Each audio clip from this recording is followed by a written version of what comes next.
Hi, I'm Annette from itsadelight.com, and today I am going to show you how to make milk kefir so that you can make milk kefir smoothies, milk kefir popsicles, all kinds of delicious stuff with milk kefir. The first thing you need is milk kefir grains, and that's what they're called, milk kefir grains, not water kefir grains. There's a difference there.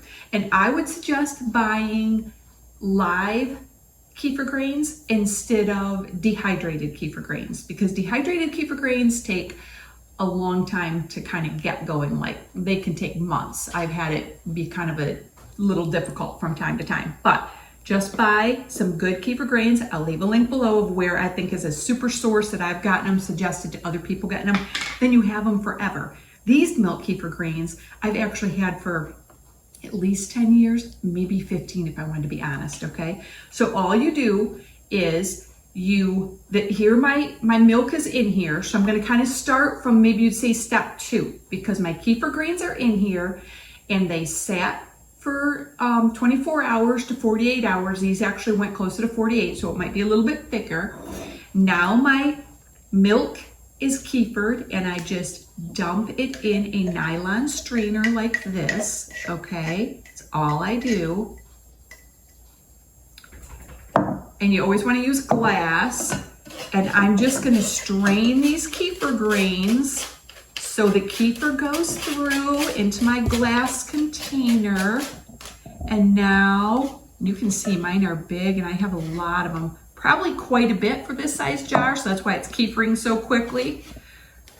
See those just good, healthy looking grains? They kind of look like stuck together cottage cheese. I don't know. So anyways, that's my kefir grains. I'm going to just set that aside. Now this is my wonderful milk kefir. I'm going to put this in a clean jar. Just pour it in a clean jar. Basically, it's kind of like, thin yogurt is what I would say. Filled with probiotics and all kinds of healthy benefits for us. Now, here's my milk kefir ready to use. I'm going to put just a storage cap on. I'm going to put it on there tightly. This is going to get stored in the refrige because I always have so many things going. I always put a label. I use a piece of Scotch tape, fold over one end so it has a little tab. I put it on my jar. I use a permanent marker, and I write on here milk kefir and today's date, and this is going to be good for a week. It might get a little tart after that, but it's still perfectly fine. You can use it, it would last for months, actually, just get really tart like buttermilk.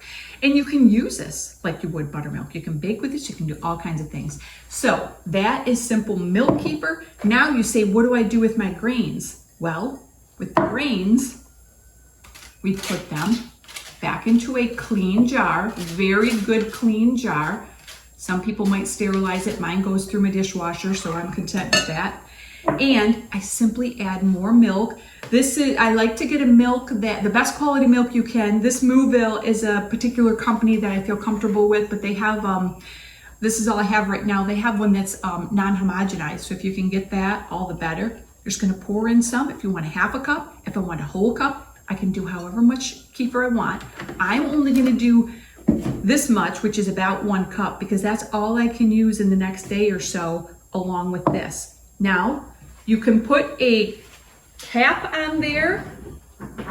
You can just put a cap on there loosely, like so, or you can put a napkin with a rubber band on it, okay? And then the nice thing about the napkin with the rubber band, because I do this for my water kefir too, is you can write today's date on there or whatever the day is. Let's just say today's Thursday, and I want to be checking this in 2 days. Then that helps me to realize that, oh, Saturday will be day 2. And then it helps you to kind of pay attention a little bit. That's all there is to milk kefir. So now this will kefir, and I'll end up with this. And like I say, I love to make all kinds of stuff, smoothies with it. You can make smoothie popsicles, bake with it, anything that your heart desires. So check out some of those links below. They will help you, especially on how I make my smoothie. And I'll see you in the next video.